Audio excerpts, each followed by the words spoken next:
説話咧，可能半年之後咧，啲聽眾會講嘅係咁噶啦，做呢一行預咗噶啦，冇所謂㗎。但係我諗我咧都好難唔記得。我頭先翻工嘅時候咧，咁啊攞起電話咁啊打俾阿 Boo 咯。咁我發覺我原來咧打俾阿 Boo 嘅時候咧，我唔係撳嗰個 phone book search 佢個名嘅，我係直接咧撳個 keypad 出嚟，然後撳9，但冇講電話號碼啦。總之我就記得佢個電話 number。嗱，通常記得電話 number 嘅人咧，就係你識咗好耐，因為嗰個年代咧仲係翻到屋企，你會 divert 條線翻屋企條 landline 度，即係嗰種啦。然後打俾朋友咧用 landline 嘅話咧，就會記得佢個電話，就直接就嘟喺屋企電話就撳俾佢。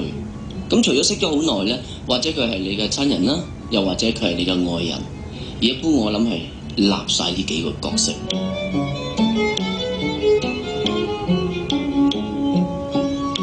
8年啦，睇住呢個僆仔由佢完全唔識嘢到識少少嘢，由完全唔識食嘢到識得分甜酸苦辣，睇住佢由瘦仔變肥仔。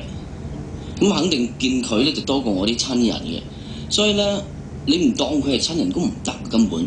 因為我提起呢個名咧，我就會記得買飯俾佢食啦。如果佢早起身同佢一齊做嘢嘅話咧，就要叫埋佢起身車埋佢啦。叫佢唔好摁腳啦，同埋提佢幾時洗牙啦，鬧佢啦。嗱，呢啲仲唔係親人？淨係即係契細佬阿 Boo。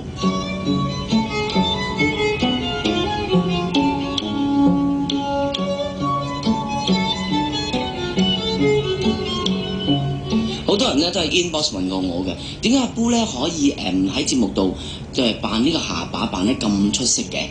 我喂，佢唔係扮㗎，佢天生自然 organic 㗎。你唔好理嗱，佢呢個下巴咧都唔知幾把炮。如果唔係，佢唔會話走就走㗎。希望咧你可以成為雜誌界嘅巨子咯。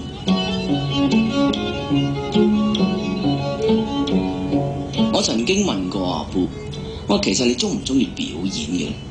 佢話唔係好中意。咁我話咁你走啦，因為呢一行咧始終都係表演行業，你唔 enjoy 咪去揾你 enjoy 嗰啲咯。終極目標係乜嘢咧都唔緊要嘅，最重要係個沿途風光。當你懂得 enjoy 沿途風光嘅時候，你已經賺咗喺你嘅人生好多好多。